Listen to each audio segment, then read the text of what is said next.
Yani 28 Mart olayları aslında bizlerin bile bir anda işte bir cenaze töreni sonrası gerçekleştirilen müdahalelerle beraber kentte meydana gelen işte yaklaşık sanırım o zamanlar CMK koordinatörlük 600'e yakın insanın gözaltına alındığı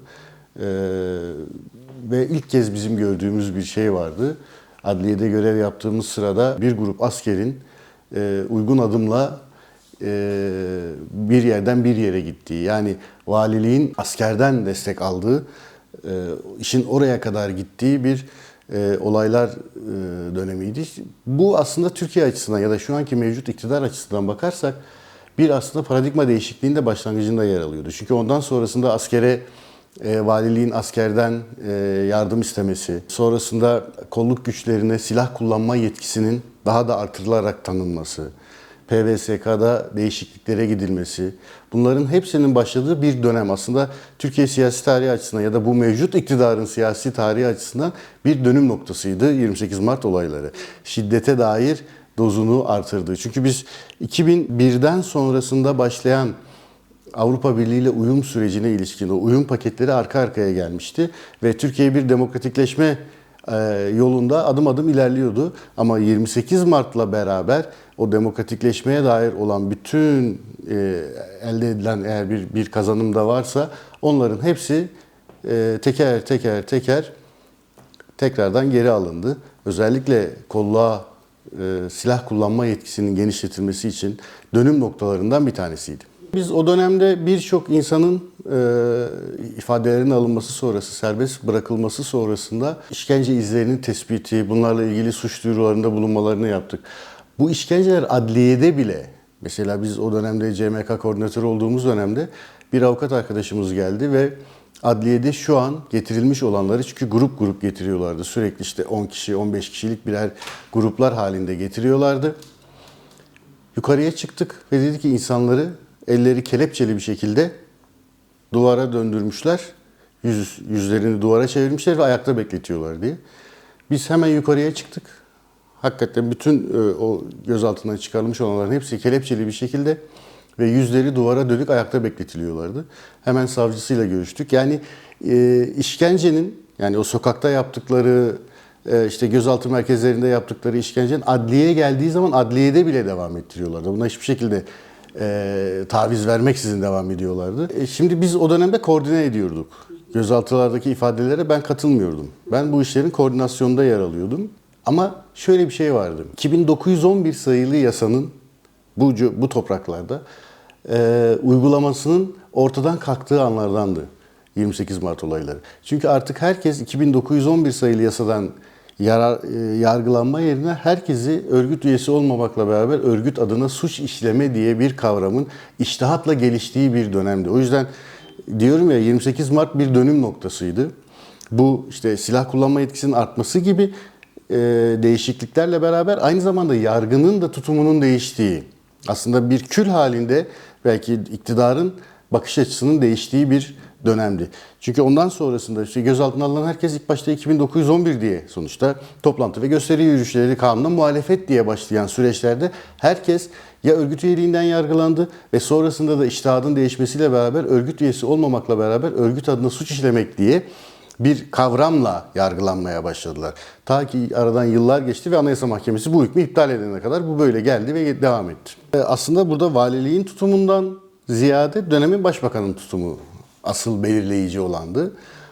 Çünkü ilk başta herhangi bir şekilde daha olaylarda ölümler meydana gelmemişti. Ama dönemin başbakanı Recep Tayyip Erdoğan, çocuk da olsa, kadın da olsa bunu yapanlar hesabını verecektir dedikten sonra ölümler yaşanmaya başlamıştı.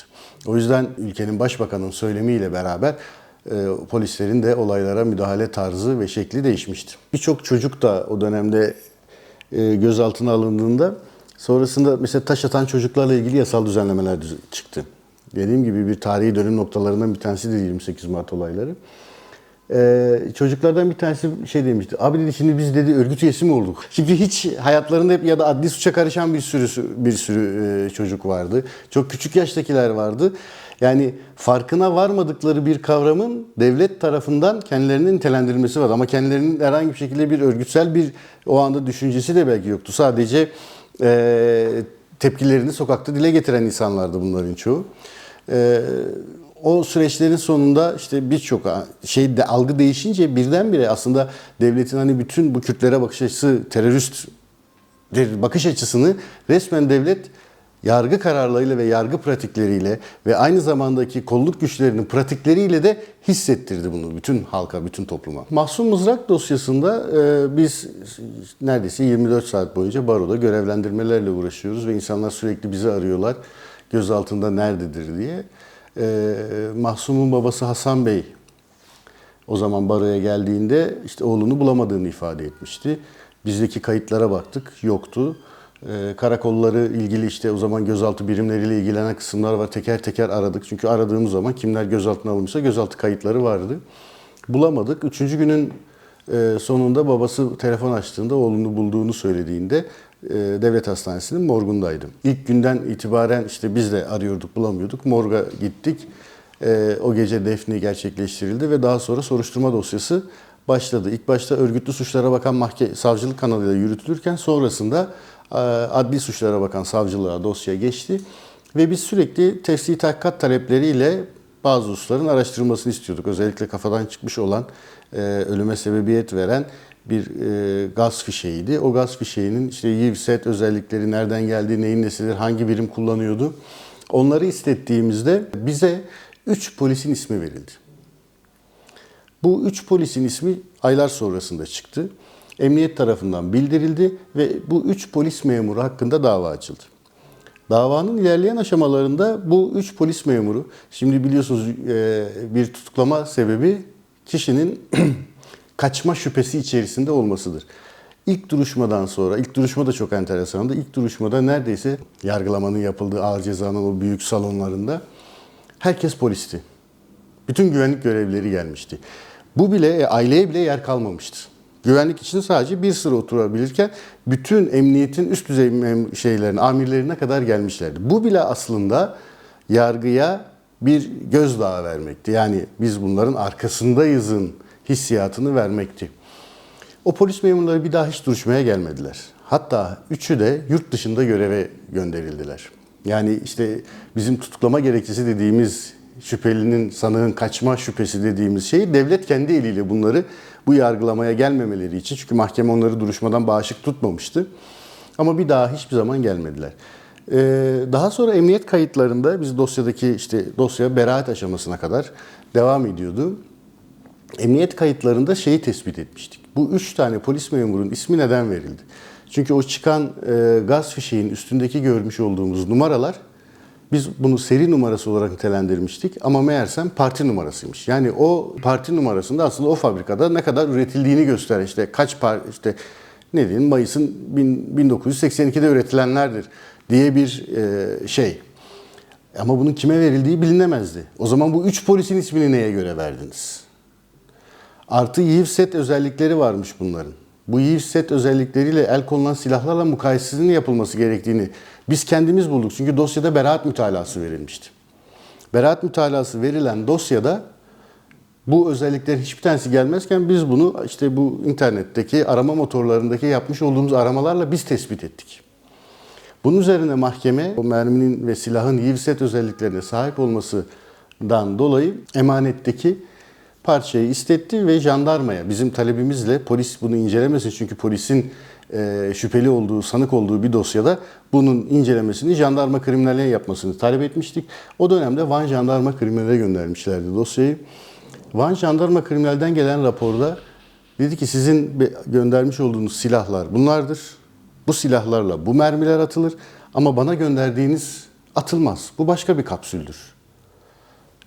Bu kapsüllerin hepsi tekrar geri geldi. İncelemesinde o dönem emanetin değiştirilmiş olduğu tespit edildi. Emanetteki eşyanın çalınmış olduğu tespit edildi. Ve sonrasında tabii ki bu polis memurları da delil yetersizliğinden beraat etti. Beraat kararları da onandı. Şu an dosya Anayasa Mahkemesi'nde. O aradan yıllar geçtikten sonra emanetin değiştirilmiş olduğu ortaya çıktığında zaman aşımı süresi dolmuştu. Çünkü emanet memurları hakkında artık yapılacak bir işlem yoktu. 8 yıllık zaman aşımına tabiydi. Bu neyi gösteriyor? Şimdi bu cezasızlık kavramı aslında bir kül halinde işleniyor. Her yönüyle hiçbir zaman devlet aklı bu cezasızlık kültürünü ortadan kaldırmıyor.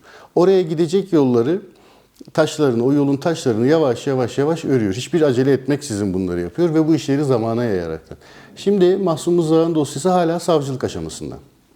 Çünkü artık faillerin tespit edilememiş olması karşısında yeniden savcılığa geçti ve şu anda hiçbir şey yapılmıyor. Mesela o dönemde gene aynı şekilde yaşamını yitiren Enes Atan'ın dosyası vardı. O dosya da yıllar sonra açıldı ve yıllar sonra açıldıktan sonra bizim dosyayla birleştirildi.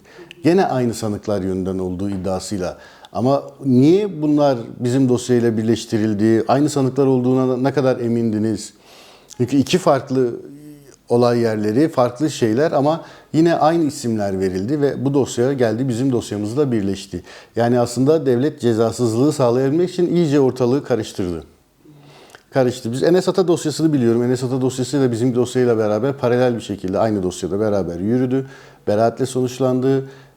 Bu beraat kararları onandı ve her iki dosyada şu an AYM'de. O döneme ilişkin hiçbir kamu görevlisi hakkında bir cezaya hükmedilmedi. Bir barış süreci olarak nitelendirilecek süreç olacaksa burada hakikat, adalet ve onarım süreçlerinin olması gerekiyor. Bugün yaşanan süreçte işte son meclisin yayınladığı raporda da ya da partilerin mecliste yayınlanan nihai raporda da baktığımızda bu süreçlerin hiçbir tanesi yok. Yani bizim o zaman bu eğer bitecek, bu süreç bitecek ve bir işte toplumsal mütabakat, bir barış olacaksa eğer hakikatleri öğrenmemiz gerekiyor. Bu hakikatleri öğrendiğimizde bunların adalet karşısında hesap verilebilirliğinin sağlanması gerekiyor ve burada mağdurlar açısından onarım süreçlerinin giderilmesi gerekiyor. Bunların hiçbiri şu an tartışılmıyor. Peki bu tartışılmayan süreçlerde ne olacak? Nasıl bir barış gerçekleşecek?